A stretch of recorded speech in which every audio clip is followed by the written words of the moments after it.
Hey guys, how are you all doing? So, good morning from over here in the UK. So, time for our Bitcoin morning brief.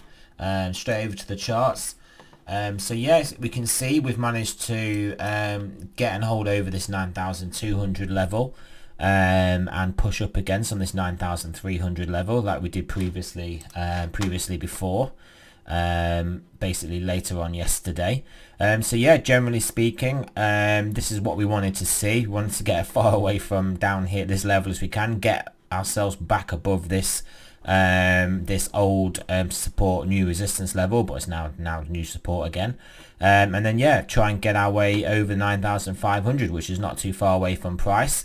Yeah, I have been saying if we get over this 9,200, trade around 9,300, I think it's pretty likely we'll get through here and up to at least 9,700 and start playing out some of the larger time frame bullish divergence moves based on that. You can maybe see we've possibly got a cup and handle of sorts, but I mean it's not the ideal scenario for one of those. Like we had one here, if you can see, but that obviously clearly didn't play out. You have to wait for the confirmations, but yeah, on this one, I guess if we break above, I think if we break clearly above 9,350, just trade above there, and I think we'll pretty much get pretty quickly up to this 9,500 level. But yeah, overall looking good. 4 hour Stokes getting pretty hot though, but they've still got room to run. They can still stay up there. The trend is good on them. Let's have a look at anything on the 1 hour. I mean, yeah, because like you can see, this is the sort of thing that can happen with the Stokes. You just get up there, and then you just stay up there, and you just keep operating up in that area, like we kind of did here, like you do on occasion there. But yeah, so let's have a look at the 12 hour. How did those candles that we'll look at close the other day? Yes, this is a good looking candle so far on the 12 hour.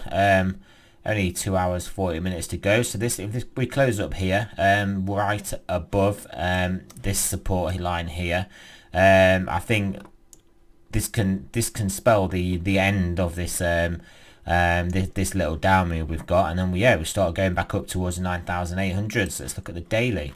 And then yeah, daily candles still looking good too. Yeah, it's looking good at the moment overall. Obviously we've got this 21 on the daily chart.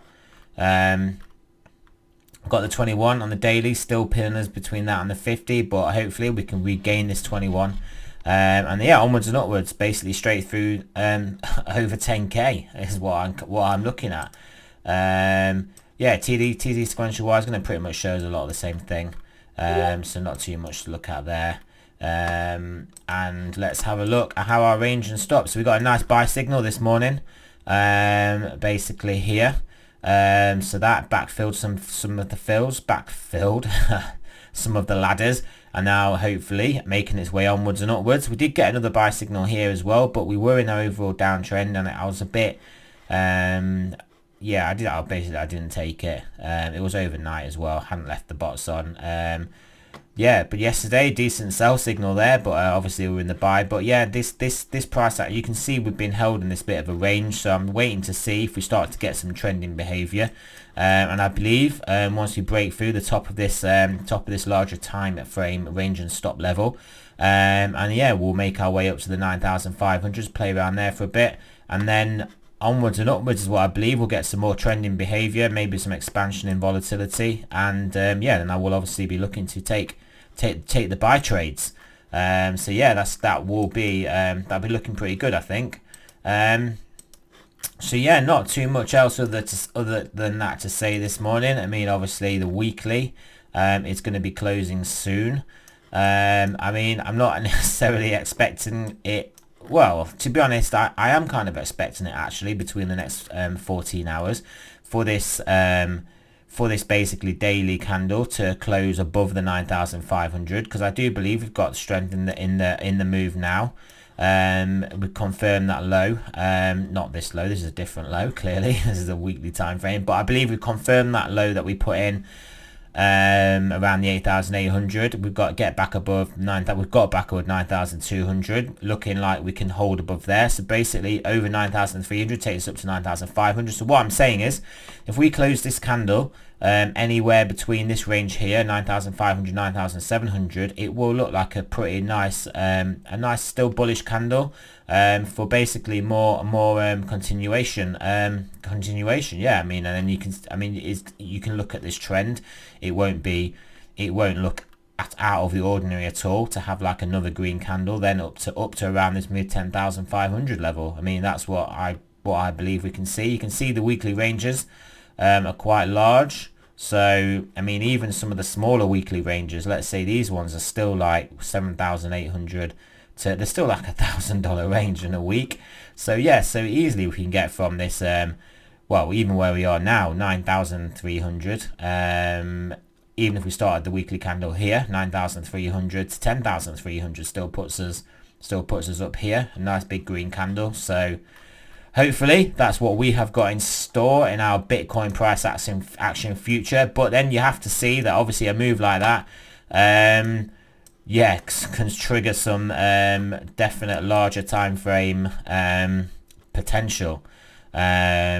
Yeah, I mean, you just look at it basically. I mean, I haven't even drawn anything in above here. There is nothing above here. This is the only previous Bitcoin price action above here. There's nothing we can draw. So people talking about levels on the way, I mean, it will just be a case of we'll be forming our new levels on the way. We'll be having a lot of volatility. I mean, it should be good for Bitcoin basically. It should be good for us traders out there. Some nice big juicy moves to get behind.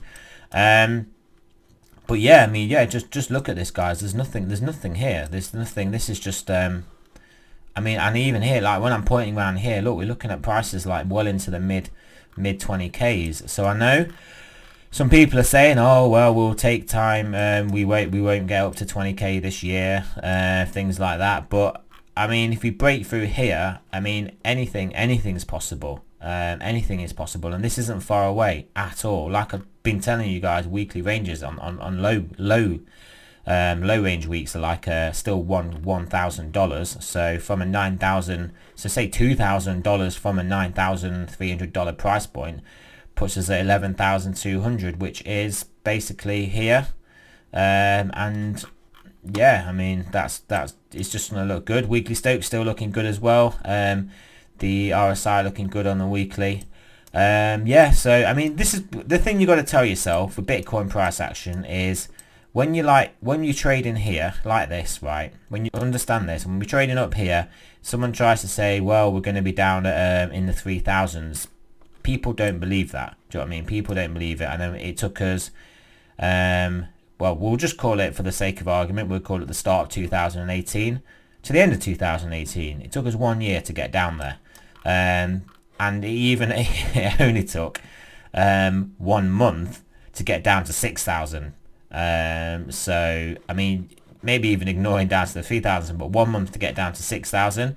So like, we're trading up here, we're looking great. And I mean, if I say to you, well, we could be trading at 6,000 next month in a month's time, and you just think I'm a lunatic. But there we go, there we have it. And then we'll be trading down here, looking really bearish, looking awful, looking around the 3,000s. I mean, we stay around I bet we'll stay around the 3,000s. I mean, what are you expecting to happen over the next few months? But we get, this is the end of March. So we've got April to June, April, May, June, 2 months.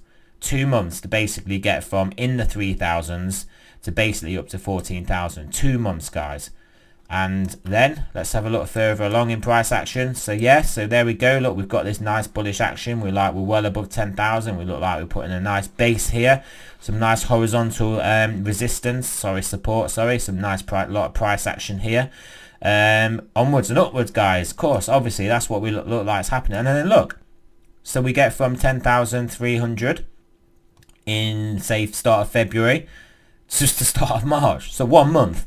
1 month's of price action, 10,300 to 3,600, like a week down to there. We trade that price basically, and then again, you got, this is obviously very recent history. You all know this. We're looking at this. This is looking awful, looking bearish, looking like we might consolidate along the bottom of this trend line, like much in the same way we kind of did here. I mean, it's not unreasonable to expect that.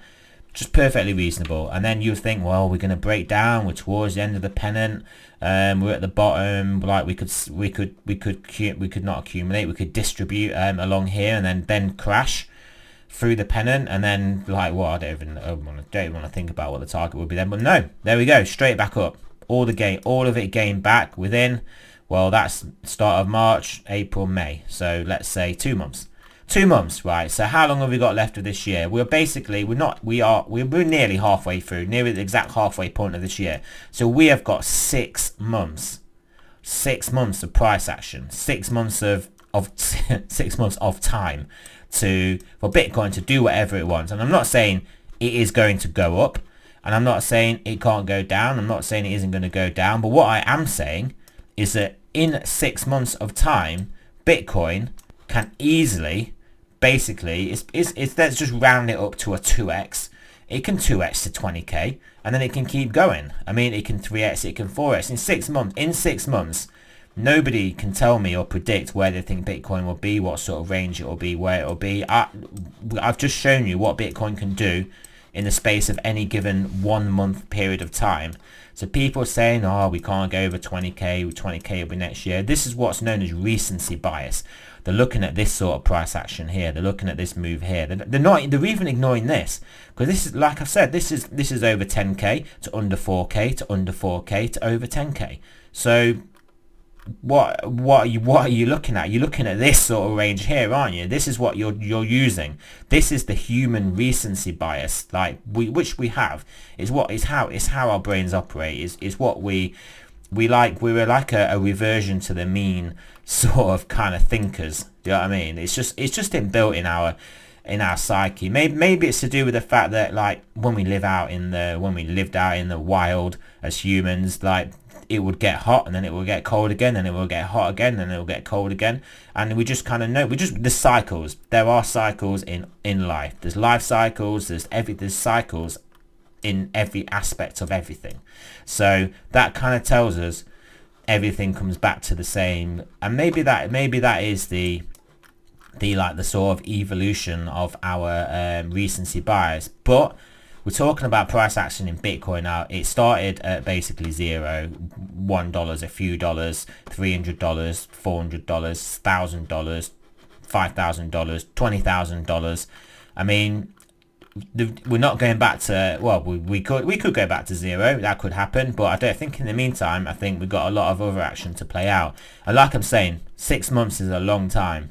6 months in Bitcoin is a long time. Like, nobody can predict where we're going to go. And I'm not saying it's going to be up. I'm just saying, looking at this, I think it's more likely it's going to be up, but it can be down. But what I'm saying is you can't predict it. And then people that are saying that, oh, well, 20k, we can't get to all-time highs, 20k is maybe next year. I mean, what are you basing that on? This is basically nearly a 3x. This is a reduction of nearly a 3x. This is a rally of nearly a 4x. This is a crash of basically this bit just here is a crash, a 3x crash. It's basically a third of the amount. This crash here is basically a 2x reduction. You know what I mean? A 50% drop. I mean, you're trying to tell me we can't just have a 2x between now and the end of this year? I mean, there's just why would someone say that? Why would someone not be aware of their own recency bias? I mean, this is the part of understanding just life in general. You have to understand that the world, the human brain is not designed to basically fully understand the complexities of the human world. Now, the human brain is built to survive. Is built to allow the human to survive in a sort of micro environment, and that's how it's adapted to over these years. Society has changed a lot over, like, just it's moving at light speed, and our brain, our evolution is not moving at light speed. We are not evolving, so we are always going to be held back by how our brain actually operates. So this if you've read The Black Swan, The Black Swan is one of my favorite books by Nicholas Nassim Taleb, because it basically it explains to you sort of a narrative fallacy, and it also explains to you like things about how people perceive things, but it just isn't the case. So, and that's just limitations of our mind. So this recency bias is just one of these aspects of the limitations of our mind that basically tells us that, oh, that isn't possible. But how often, I mean, even given what I've just shown you in price action, and you see how often things are possible that don't look possible, people are going to be thinking, nah, 20k is not possible. It's not possible. And it's like, I've just shown you, and you still don't think it's possible. And that's not their own fault. They just think it's not possible because their brain, that's how their brain's wired up. So if you can we can't speed up our evolution, but if you can start to tell yourself and understand that my brain is a limiting factor for how I perceive things in the world, and it's gonna trick me. Not on purpose, just because it's just designed for a different environment. So take a fish, for example, the expression, a fish out of water. So just imagine the fundamental difference of the fish when it's out of water, how it senses it's not going to work, it's not going to function, it's not going to be able to move, it's going to be completely lost out of water. I mean, and that's a pretty crude example, but our brains are, to a certain extent, a fish out of water. Now, the environment we're in is almost as different to what our brain has evolved and designed for as being out of water is for a fish. Right, anyway, that's it. I've gone on for too long now, guys. You get my point. 20k is possible, 3k is possible, 6 months is a long time for price action. Our brain is wired up to tell us otherwise. The executive summary. So anyway, thanks for listening, guys. So remember, not financial advice or psychological advice or life advice. It's none of that. Well, it is life advice. I would advise everybody to sort of understand themselves and how the brain works and how it can trick them. But anyway, so yeah, I'll speak to you guys later on today.